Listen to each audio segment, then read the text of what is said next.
आज का टॉपिक है 10 क्रिटिकल क्वेश्चंस जो आप लोगों के मन में आ रहे हैं और जो मेरे को आप कंटिन्यूसली पूछ रहे हो, उनके आंसर्स क्या हैं। मैंने जितने भी आप लोगों के कमेंट्स आए अभी तक उनको मैंने समराइज़ किया है 10 क्वेश्चंस में। हो सकता है क्वेश्चंस और भी हों, हो सकता है कि ऐसे को काफ़ी सारे क्वेश्चन हो जिसका आंसर अभी देना बाकी है, but I have taken 10 critical question जिनको मुझे लग रहा है कि क्विकली आंसर देना चाहिए, सो दैट आपको जोशा के जो काउंसलिंग प्रोसेस शुरू होगा उसमें हेल्प मिल पाए और आप कोई ब्लंडर या मिस्टेक ना कर जाओ। क्योंकि क्या होता है कि छोटी सी भी गलती, कोई भी बटन गलत दबा दिया यार, कोई भी चीज़ गलत कर दी तो आपका पूरा जो प्रोसेस है वो उसमें लग जाती है, क्योंकि आपकी चॉइस गलत हो जाती है। कभी कभी आप फ्लोट करना चाहते हो तो फ्रीज़ कर देते हो, या फ्रीज़ करना होगा तो आप फ्लोट कर देते हो।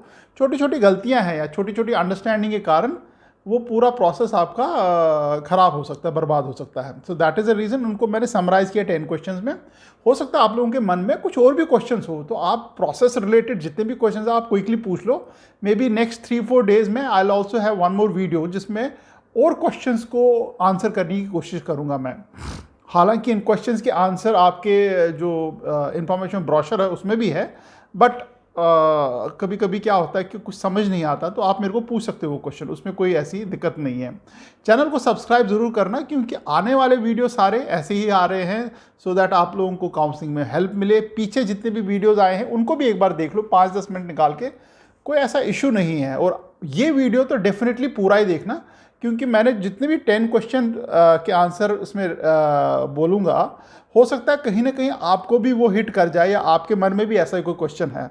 वीडियो को ज़रूर इसलिए भी पूरा देखना क्योंकि ऐसा भी हो सकता है कि किसी क्वेश्चन के आंसर से आपका कुछ और क्वेश्चन ट्रिगर हो जाए और आप वो क्वेश्चन पूछ बैठो।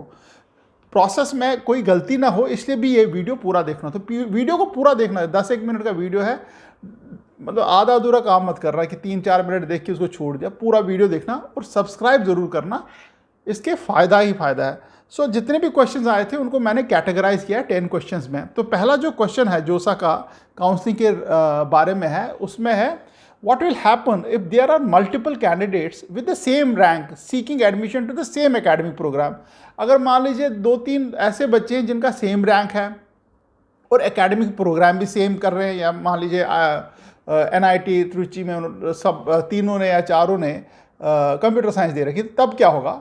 उस केस में क्या होगा, सबको इक्वल प्रेफरेंस मिलेगी और उस केस में जितनी भी सीटें रिक्वायर होंगी, मान लीजिए 1 सीट रिक्वायर होगी, 2 सीट रिक्वायर होगी, तो वो ऐड होंगी। उस वक्त एडिशनल सीट्स क्रिएट की जाएंगी। उस केस में इट्स नॉट पॉसिबल कि किसी 2 बच्चों को मिल जाए और तीसरे को न मिले, तीनों को मिलेगी।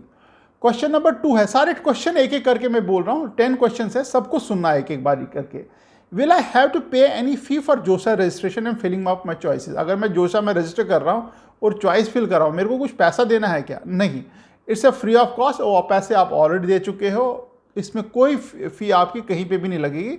हाँ, जब आप चॉइस कॉलेज अलॉट हो जाएगा तब उस वक्त आपने पार्शल फ़ी जो है वो देनी पड़ेगी।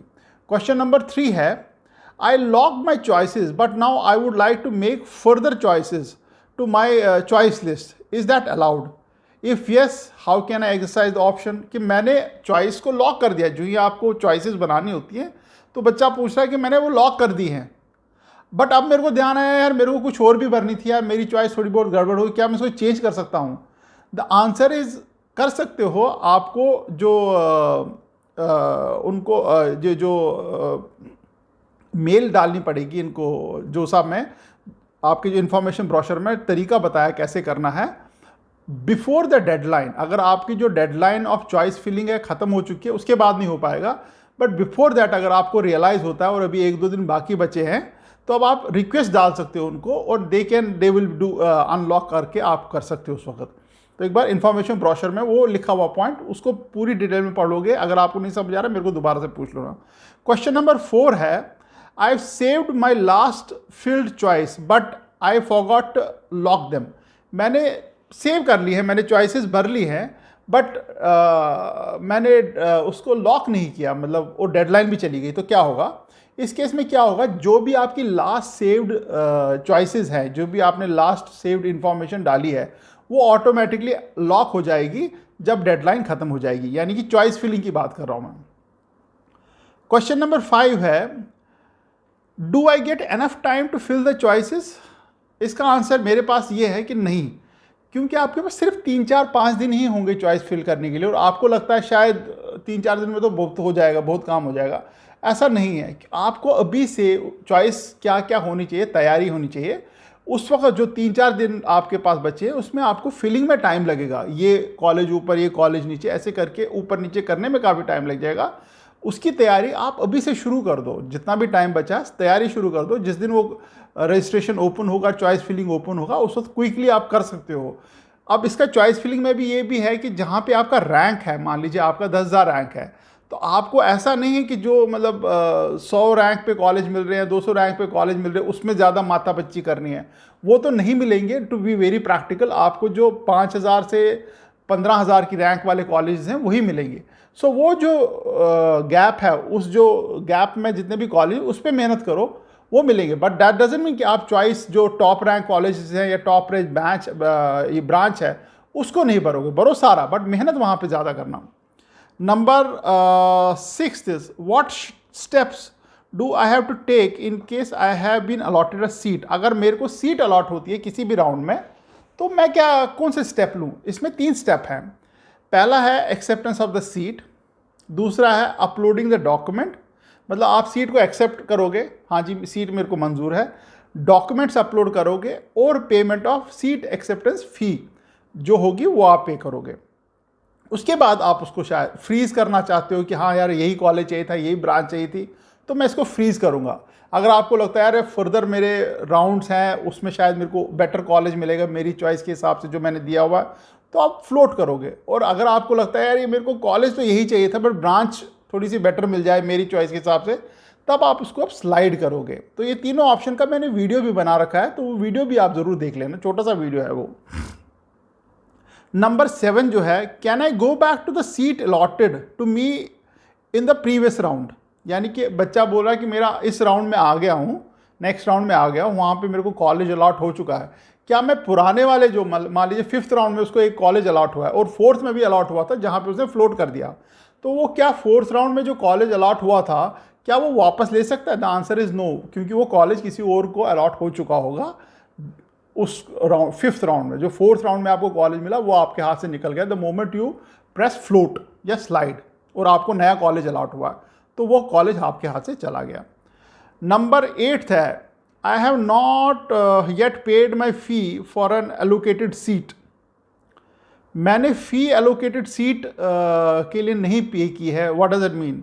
देखो यार, पूरा प्रोसेस आप कंप्लीट नहीं करोगे, डॉक्यूमेंट अपलोड, एक्सेप्टेंस और फ़ी पे नहीं करोगे, तो आप नेक्स्ट प्रोसेस में नहीं जाओगे। तो फीस तो आपको पे करनी ही पड़ेगी, आपकी पूरी जो सीट एक्सेप्टेंस फॉर्मेलिटीज़ हैं वो पूरी करनी पड़ेगी, तभी आप उसको फ्लोट, फ्रीज या स्लाइड कर सकते हो और नेक्स्ट राउंड में जा सकते हो। नंबर 9 है, will there be a spot round of seat allocation at any time after round 6 for IITs। हमारा IITs के लिए कोई स्पॉट राउंड भी है? The answer is no, but NITs के लिए है, उनके जो फर्दर रेस्पेक्टिव कॉलेजेस जो हैं वो राउंड करेंगे, और CSAB में भी NIT और IIITs वगैरह की सीट्स जितनी भी खाली रह जाती हैं वो मिल जाती हैं, उसके लिए अलग से फॉर्मेलिटीज़ है, उसका भी एक वीडियो बनेगा तो मैं बताऊंगा उसमें कैसे करना है। नंबर 10 है, I have accepted my seat in NIT, IIIT, JFT in round 1। Now I got an offer from an IIT in subsequent round. यानी कि उसको NIT, IIIT या गवर्नमेंट फंडेड इंस्टीट्यूट में राउंड 1 में मिल गई उसकी सीट, अब उसको नेक्स्ट राउंड में, दूसरे तीसरे राउंड में IIT में भी मिल गई है। What will happen to my previous allotted seat? इसमें क्या होगा, जो पुरानी जैसे सीट आपको NIT मान लें NIT त्रिची में मिली थी, अब आपको IIT दिल्ली मिल गया है, तो आपकी जो NIT वाली त्रिची वाली सीट चली गई है, आप वो वापस, जैसे बाकी कॉलेज के लिए भी यही प्रोसेस है कि जो पुरानी सीट थी वो चली गई, आपको नई सीट मिल गई, नए कॉलेज में मिल गई बेस्ड ऑन योर प्रेफरेंस, सो वो आपको नहीं मिलेगी। हो सकता है, मैंने मतलब मोटे मोटे क्वेश्चंस इसमें किए हैं, and it will also provoke some kind of a further thought process की, यार कुछ और भी क्वेश्चन हो सकते हैं जो आपके मन में आ रहे हैं, तो बिंदास पूछते रहो यार, मैं उनके रिप्लाई करूंगा, हो सकता है एक और वीडियो बन जाए उन क्वेश्चंस के ऊपर। So this is what it is. आने वाले टाइम में और भी बहुत सारे वीडियोज़ आएंगे जो जिसमें आपको कंटिन्यूसली हेल्प मिलती रहेगी, जो सा काउंसलिंग में, एडमिशन में, जैक दिल्ली, जैक चंडीगढ़ वगैरह related. All the best and thank you very much यार, कीप वॉचिंग।